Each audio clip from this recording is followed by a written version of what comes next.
Hundreds of protesters have taken over several blocks of Seattle and transformed it into the Capitol Hill Autonomous Zone, or Chaz, helping to amplify nationwide protests while offering a real-world example of what a community can look like without police.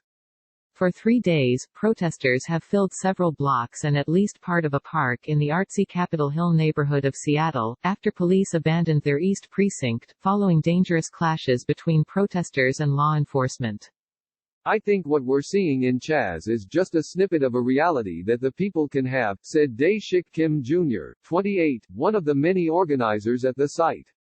I think what it's doing is exposing the unnecessary need of an over-policed state. The space has both a protest and street fair vibe, with a small garden, medic station, smoking area, and a no-cop co-op, where people can get supplies and food at no cost. There's also a trio of shrine-like areas filled with candles, flowers and images of George Floyd and many others who have been killed by police. But in a tweet, Donald Trump described the protesters as domestic terrorists who have taken over Seattle, run by radical left Democrats, of course.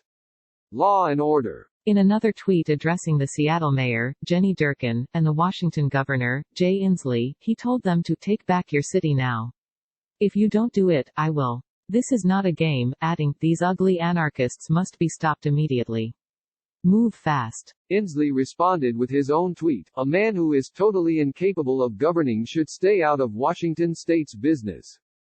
Durkan pushed back against Trump's tweets during a press conference on Thursday, saying the story he is trying to tell about domestic terrorists and a radical agenda was simply not true.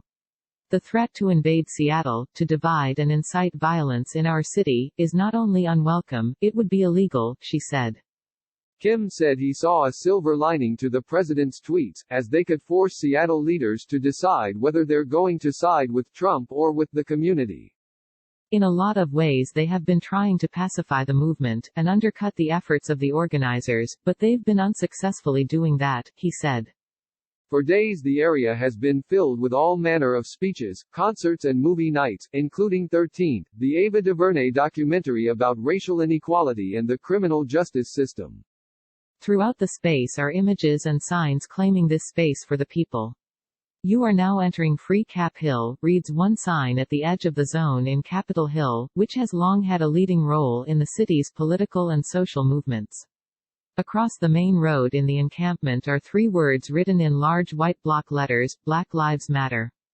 Protesters have described the site as a safe and peaceful place, where the vast majority of people wear masks to protect each other against coronavirus and offer whatever skills or supplies they have. On Wednesday, people could be seen handing out masks, hand sanitizers, snacks and water. A variety of demands have been raised during the course of the occupation, but the main 3 involve defunding the police, using that money to invest in community health and services, and dropping criminal charges against protesters. Sean Scott, a Seattle writer and activist, said he saw some parallels between what was happening in Seattle and the Occupy movement, calling them kindred spirits in a lot of ways. But the movement for police abolition in Seattle right now has differentiated itself by presenting 3 very clear and actionable demands that the city can take action on in a pretty short period of time, he said. Lisa McAllister, 30, a case worker in Seattle who has attended the protests, described Chaz as amazing. It's the retaking of a space that was covered in violence for no reason, she said.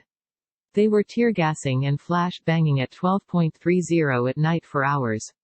And then to kind of completely retake this space with peace and love.